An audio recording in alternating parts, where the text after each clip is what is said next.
अष्टावक्र महागीता अष्टावक्र मुनि की जय हो। श्लोक 9। गुणोथी એટલે કે સત્વ રજસ તમસ અગર સંસ્કાર વાસના વૃત્તિ પ્રાણ પ્રકૃતિ એનાથી લપેટાયેલો ઢંકાયેલો દેહ આવે છે, રહે છે, સ્થિત છે અને જાય છે, અને આ આત્મા નથી જતો, નથી આવતો. શા માટે તું તેનો શોક કરે છો? ગુણેહ સંવેષ્ઠિત દેહ આયાતિ તિષ્ઠતિ યાતિ ચ આત્મા ન ગંતા ન આગંતા કિમ એનમ અનુશોચસી. જે કંઈ ગુણેહ સંવેષ્ટિત દેહ ત્રણેય ગુણવાળો ગુણથી લપેટાયેલો દેહ, જે કંઈ માયાના ગુણથી ઉત્પન્ન થયું છે તે ઉત્પત્તિ અને નાશ પામવાના સ્વભાવવાળું અર્થાત આદિ અને અંતવાળું છે. જ્યારે આત્મા અનાદિ અનંત હોય અવિનાશી છે, તેથી શરીરના વિયોગનો શોક વ્યર્થ છે, તેટલું જ અહીંયા તાત્પર્ય છે. ભગવદ્ ગીતા 2:28. હે અર્જુન, સઘળા પ્રાણીઓ જન્મ પૂર્વે અવ્યક્ત રૂપે અદૃશ્ય હતા, માત્ર મધ્યકાળમાં વ્યક્ત દ્રશ્ય સ્થૂળ શરીરી થયા છે. નિધન પછી પાછા અવ્યક્ત રૂપે જ અદૃશ્ય રૂપે સૂક્ષ્મ થઈને રહે છે, તો પછી શોક ક્યાં? અવ્યક્તાદિની ભૂતાની વ્યક્ત મધ્યાની ભારત અવ્યક્ત નિધનાન્યેવ તત્ર કા પરિવેદના. ભગવદ્ ગીતા 2:30. હે અર્જુન, સદા અવધ્ય આ આત્મા સર્વના શરીરમાં રહે છે, તેથી સઘળા પ્રાણીઓનો તું શોક કરવાને યોગ્ય નથી. ભગવદ્ ગીતા 2:25.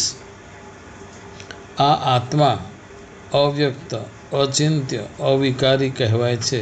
તે માટે હે અર્જુન, આવું જાણ્યા પછી આ આત્માનો શોક કરવાને યોગ્ય નથી. અત્રે અષ્ટવક્ર ગીતા પણ શોક મુક્તિનો યથાર્થ સંદેશ આપે છે. આત્મા ન ગંતા નાગંતા કિમેન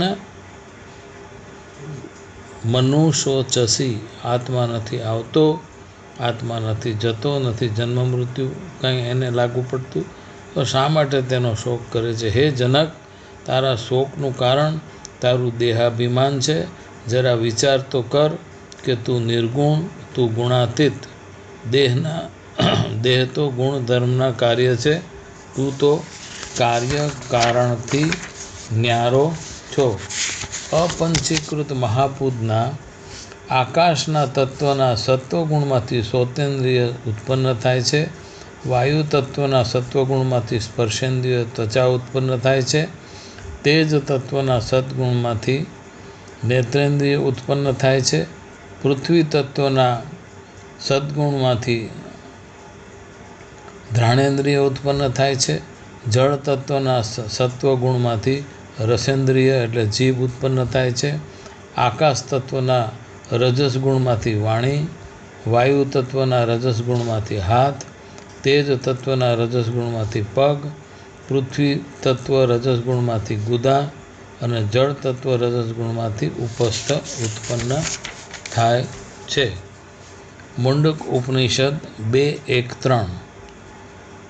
આ પરબ્રહ્મ પરસોત્તમથી જ સૃષ્ટિકાળમાં પ્રાણ, મન, તેજ, જલ અને સર્વ પ્રાણીઓ ધારણ કરનારી પૃથ્વી, આ પાંચેય મહાભૂતો વગેરે ઉત્પન્ન થાય છે. આ પરબ્રહ્મ પરસોત્તમમાંથી. માટે જ હે જનક, તું શોક મુક્ત થઈ નિશ્ચિંત થા. 10મો શ્લોક. દેહ કલ્પના અંત સુધી રહો કે પુનઃ આજે જ ચાલ્યો જાય. જે ચૈતન્ય સ્વરૂપ છે એવા તારી વૃદ્ધિ કેવી, અગર હાનિ પણ કેવી.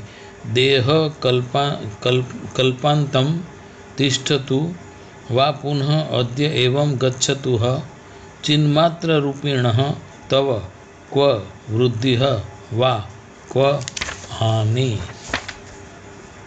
જેમ આકાશમાં વિહરતા, ભેગા થતા અને વિખરાઈ જતા વાદળો આકાશને સ્પર્શ કરતા નથી, તેમ જન્મ લેતા શરીરો, સમૂહમાં ભેગા થતા શરીરો કે સમૂહથી મૃત્યુ પામી વિખૂટા પડતા શરીરોનો તને સ્પર્શ જ નથી. તું તો અસંગ, તું તો અસ્પર્શ્ય આત્મા છે. તો તે શરીરના ઉદય અને અસ્તથી તારામાં વૃદ્ધિ કે હાનિ સંભવી શકે નહીં.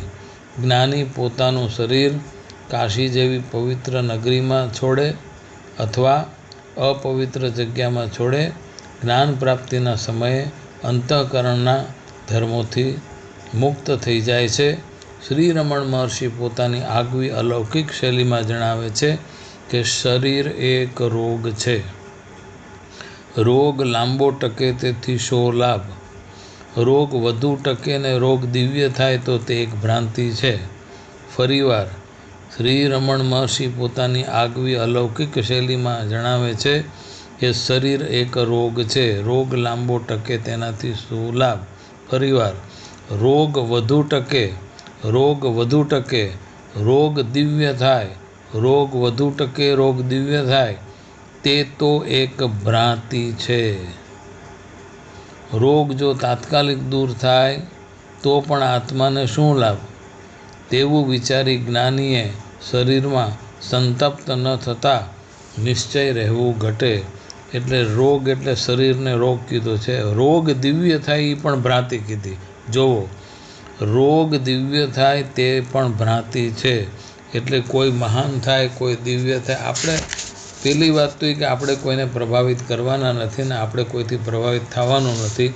હવે આ યુટ્યુબમાં આપણે જોઈએ છીએ તો કેટલી બધી દિવ્યતાઓ બધાની દેખાડે. તો અહીંયા રમણ મહર્ષિ સ્પષ્ટ કહે છે કે શરીર રોગ છે.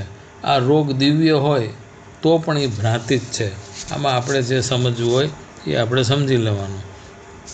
11મા શ્લોકમાં કહે છે, અનંત મહાસાગર રૂપી તારામાં વિશ્વરૂપી તરંગો આપોઆપ આપોઆપ આપોઆપ ઉદય પામે છે, અસ્ત પામે છે. તેથી વૃદ્ધિ કે હાનિ કે ક્ષતિ કશું પણ નથી. અનંત મહામોબ્ધ્યો ત્વયી વિશ્વવિચિહ સ્વભાવતઃ ઉદેતુ વા અસ્તમ આયાતુ તે ન વૃદ્ધિઃ વા ન ક્ષતિઃ. તારા સત અસ્તિત્વ પર સ્વપ્નવત સૃષ્ટિનું સર્જન થાય કે વિસર્જન થાય, તેથી તારામાં વૃદ્ધિ કે ક્ષતિ કેવી? તારા સત અસ્તિત્વ પર સ્વપ્નવત સૃષ્ટિ જે છે, સ્વપ્નવત સૃષ્ટિ અત્યારે આપણે જીવીએ છીએ છે, આ સૃષ્ટિનું સર્જન થાય કે વિસર્જન થાય, તેથી તારામાં વૃદ્ધિ કે ક્ષતિ કેવી? જે જન્મે છે તે સર્વ ભ્રાંતિમય, આરોપમય, સ્વપ્નમય કે સર્પવત છે. તેથી તેવી મિથ્યા વસ્તુનો વધારો કે ઘટાડો વાસ્તવમાં ન તો કોઈ ઉમેરણ છે કે ન તો કોઈ બાદબાકી છે. જે પૂર્ણ છે તે અદ્વિતીય છે, માટે જ એકમાં ન કંઈ ઉમેરી શકાય કે ન કંઈ બાદ કરી શકાય. જે એક અને અદ્વિતીય છે તે જ પૂર્ણ છે. હે જનક, તું પૂર્ણ સ્વરૂપ છે, પરિપૂર્ણ બ્રહ્મ પણ તું પોતે જ છે. પૂર્ણમદ પૂર્ણમિદં પૂર્ણાત પૂર્ણમુદચ્યતે પૂર્ણસ્ય પૂર્ણમાદાય પૂર્ણમેવાવશિષ્યતે. બૃહદારણ્યક 5:1-1. પરંતુ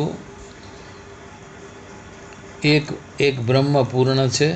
આ નામરૂપ ઉપાધિવાળું બ્રહ્મ પૂર્ણ છે. પૂર્ણ કારણરૂપ બ્રહ્મથી પૂર્ણ કાર્યરૂપ બ્રહ્મ જાણે ઉપર જાય છે, જુદું હોય તેવું જણાય છે. પરંતુ જ્ઞાની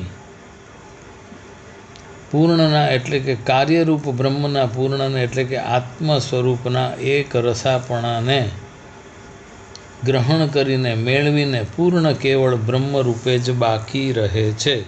તું તો સૌનું શાશ્વત, અપરિવર્તનશીલ, નિર્વિકાર અધિષ્ઠાન છે અને શરીરો કે વિશ્વ તો તારા ઉપર અધ્યસ્ત છે. ભ્રાંતિ છે, આરોપ છે.